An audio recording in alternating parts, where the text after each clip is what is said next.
Hello and welcome to another edition of An English Guy Watching Wrestling. That English guy. I'm Nick. Thank you so much for clicking on another video. And in this one, we're going to be covering the 8th of April edition of Impact Wrestling from 2021. So, first of all, I apologise for the lateness of this review. I've been pretty busy last few days doing this, that, and the other. And of course, mainly weekend, we're watching Mania. WWE do their thing with that big event as we'll watch it. And with that being said, let's go for the review for Impact Wrestling, which I got to say, last week's episode of it was very, very good.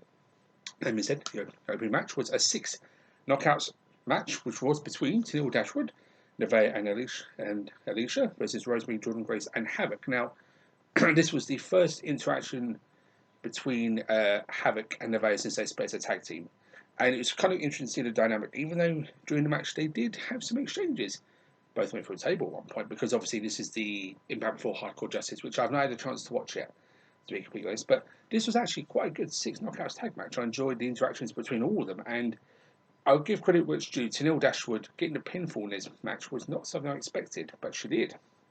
And it was actually very cool to see. And this was a very good example of why the knockouts division at the minute is very, very diverse, because of the hardcore wrestling elements. And obviously the tables, but both went through it, and unexpected. I didn't expect that so close to the special event, shall we say. But this was actually quite a good opening match. I enjoyed the interactions, like I said, between all of them, and the knockouts division. Sorry, it's been just been great to watch and enjoyable from day one since 2021, shall we say. But it's been really good fun, and this was a good opening match. So definite thumbs up to all 6 ladies in this one. The next match was Matt Cardona versus Jake Something. Now, I personally was looking forward to this match because Jake Something, since breaking away from Cody Deaner, shall we say, since Cody Deaner joined Divided by Design, it was very interesting to see. But and Matt Cardona is a great wrestler, regardless. He's been going for so long now, but he's always been great to watch.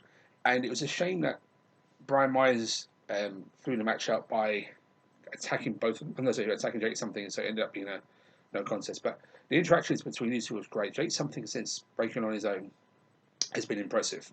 It was impressive before, but he's even more impressive. He's going to show what he can do as a singles wrestler.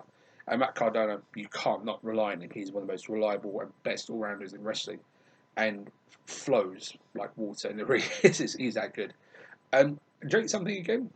Couldn't fault the interaction between these two. I'd love to see a match between these two with a definitive outcome, not of a no contest. But sometimes that happens in wrestling. You have to go with the flow, as they say. But this was great. Really good stuff from both men, and definitely wouldn't mind seeing these two again. So, despite the no contest, thumbs up for both men.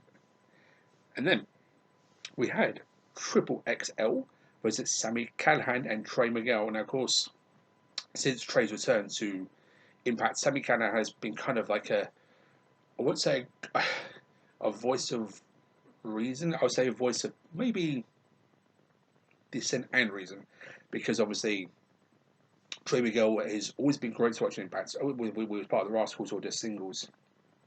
He's fantastic. And him with Sami Callihan has been reluctant, because Sami Callihan wants to light the fire in Trey Miguel, and Trey Miguel's reluctant because it's Sami Callihan. Obviously, we know he's a heel.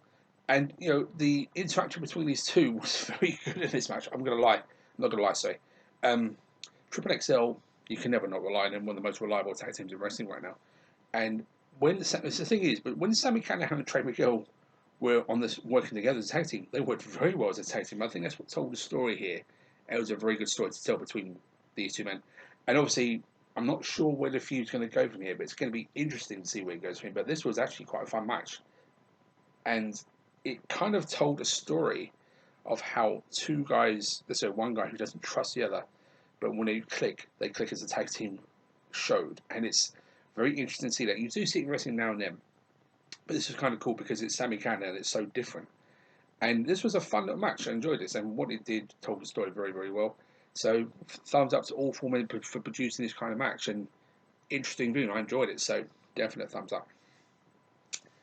Then we had Chris Sabin versus Dina. Now, I saw this match announced and I thought this is going to be good. It was. Dina is, even since he's been great from day one, but since he joined Violent by Design, he's shown a different character side to him, and I really enjoyed it. And Chris Sabin, if you've seen Chris Sabin, you know he's one of the very best in the world. And Impact, I'm going to say by this time, Impact legend. course, triple crown winner. Tongue tie myself yet again. But he's great. I liked this match too. This was a very good back and forth match, and Dina was going alone. Violent by Design have kind of had him as the, I would say, glutton for punishment kind of character, because anytime a member of Violent by Design screws up, they get punished by the other members. Like it's a, you've got to do it right. Um, and Dina did lose this match, but he lost nothing in terms of his performance. I think he was very, very good. He's playing to the heel character very, very well, and more silent side to Cody Dina, because Cody Dina before was a bit more vibrant, obviously, but more outspoken. This side of him is good, and it works as a heel, and of course, with a great mouthpiece like Eric Young, it's going to work. And this was a very, very good match. I enjoyed this one a great deal, and definitely a matchup I wouldn't mind seeing again in the future. And I've never seen these two in a singles match before, but this was very, very enjoyable. So definitely couldn't fault it. Great match between two very good, talented wrestlers. So thumbs up for that for sure. Chris Sabin got the win with the cradle shock. I've not seen him use the cradle shock for a while, but we like it. Which led us to the main event. I think a matchup that a lot of fans were looking forward to. Willie Mack, Eddie Edwards, and Rich Swann versus Kenny Omega and the Good Brothers. Kenny Omega's first ever appearance on Impact broadcast in the ring. And everyone knows very, very soon, actually this weekend, not this Thursday, no, not this weekend, next weekend, my apologies, it will be, it will be Rich Swann versus Kenny Omega, title for title. And of course, the whole world's going to be watching that match. I can't wait to see that match. It's going to be very, very good. And this was a really good match to continue the invested and thought process for both Rich Swann and Kenny Omega. And that's in between the other guys in the match, Willie Mack, Eddie Edwards, and the Good Brothers, producing some really good stuff. This was a very, very, very good six-man tag match. And basically with Kenny Omega saying that, they've been putting the one-winged angel card on Rich Swann, how nobody's ever kicked out of it, which is not true. One man has kicked out of it, and I'm pretty sure that one man was Kota Ibushi. He's the only man who's ever done it. And of course, but Rich Swann saying, you've got that card. He was playing it cool with the promos, and the fact he could counter the one-winged angel when Kenny Omega went for it was great. It was a really well-told story.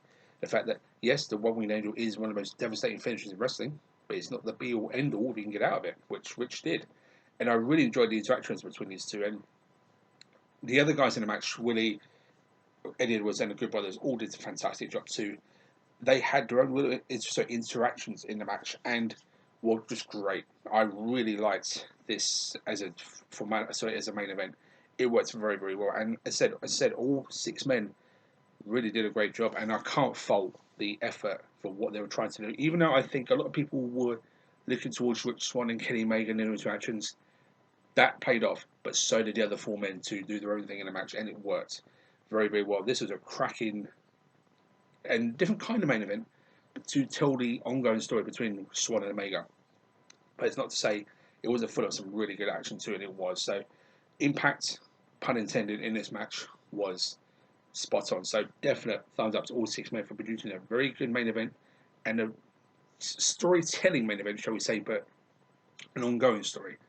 So very, very, very well done. And couldn't fault it. A very good episode of Impact this week, last week. This week, I haven't got that far yet. But I said it before, Impact Wrestling this year have just been great, and they continue to show it. So thumbs up to everybody involved. And that thumbs up is for all of you for watching this video, sorry. And that is it for this review. Thank you so much for watching. I'll give you another thumbs up before I sign off. I will see everybody next time, but until that time, take care.